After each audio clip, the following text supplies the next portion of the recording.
Perkenalkan, nama saya Rinaldo Siran dengan NIM 1906110260. Saya membuat video ini untuk memenuhi tugas dari mata kuliah Psikologi Industri dengan dosen Dr. Grace Mike Sendo SEMAB. Pada saat ini saya akan menjelaskan efektivitas organisasi.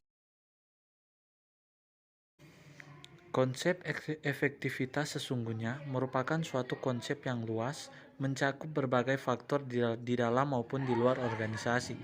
Konsep efektivitas ini oleh para ahli belum ada keseragaman pandangan, dan hal tersebut dikarenakan sudut pandang yang dilakukan dengan pendekatan disiplin ilmu yang berbeda, sehingga melahirkan konsep yang berbeda pula di dalam pengukurannya. Namun demikian, banyak juga ahli peneliti yang telah mengungkapkan apa dan bagaimana mengukur efektivitas itu. Menurut Soekarno-K, efektif adalah pencapaian tujuan atau hasil yang dikehendaki tanpa menghiraukan faktor-faktor tenaga, waktu, biaya, pikiran, alat, dan lain alat yang telah dikeluarkan dan digunakan. Hal ini berarti bahwa pengertian efektivitas yang dipentingkan adalah semata-mata hasil atau tujuan yang dikehendaki. Jadi, pengertian efektivitas kinerja organisasi adalah pencapaian tujuan atau hasil yang dikerjakan oleh setiap individu secara bersama-sama. Sekarang kita masuk dalam contoh kasus organisasi dalam perusahaan. Tim proyeksi di PT Like Instrumenmindo Jakarta dibentuk oleh pimpinan perusahaan dengan tujuan menyelesaikan suatu proyek berdasarkan persyaratan tertentu, di mana seluruh anggota organisasi dan pemimpin merupakan bagian dari sumber daya manusia perusahaan yang secara formal membentuk tim kerja yang terdiri dari anggota dengan perilaku tertentu.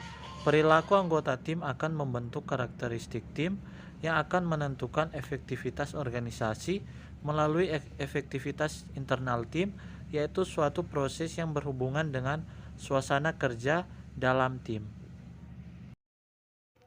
Berkaitan dengan tingkat pencapaian sasaran organisasi, dalam proses pelaksanaan proyek terdapat berbagai hambatan dan penyimpangan yang sangat mengurangi kemampuan perusahaan untuk mencapai tujuan yang telah ditetapkan dalam rencana kerja, yaitu terjadi keterlambatan dalam penyelesaian proyek karena terjadi pekerjaan ulang atau perbaikan-perbaikan dari bagian pekerjaan yang belum memenuhi spesifikasi yang telah ditetapkan, dan realisasi biaya selalu melampaui rencana biaya yang telah ditetapkan.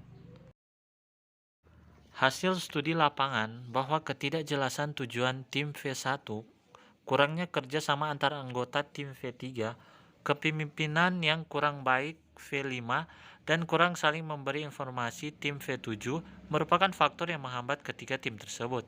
Sedangkan kurangnya pengaruh mempengaruhi sesama anggota tim V4, tidak mempunyai keterampilan dalam pengambilan keputusan tim V8, kreativitas anggota tim rendah V9, dan kurang mampu mengelola masukan dari sesama anggota tim V10 hanya menghambat tim quantity supervisor dan supervisor.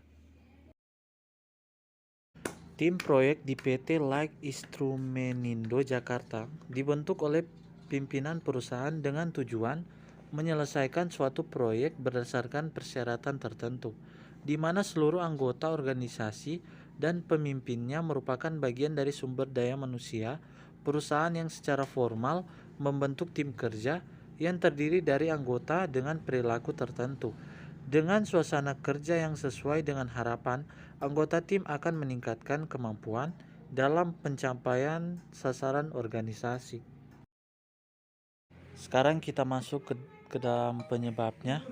Berkaitan dengan tingkat pencapaian sasaran organisasi, dalam proses pelaksanaan proyek terdapat berbagai hambatan dan penyimpangan yang sangat mengurangi kemampuan perusahaan untuk mencapai tujuan yang telah ditetapkan dalam rencana kerja, yaitu terjadi keterlambatan dalam penyelesaian proyek karena terjadinya pekerjaan ulang atau perbaikan-perbaikan dari bagian pekerjaan yang belum memenuhi spesifikasi yang telah ditetapkan, dan realisasi biaya selalu melampaui rencana biaya yang telah ditetapkan.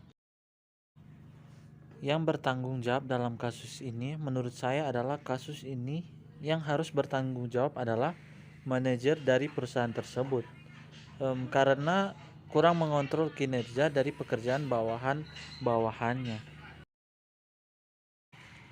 Solusi dari kasus ini adalah seharusnya manajer perusahaan tersebut harus selalu mengontrol pekerjaan karyawan-karyawan yang ada. Itulah hasil pemaparan materi saya. Mohon maaf kalau ada salah perkataan atau materi. Semoga bermanfaat. Terima kasih.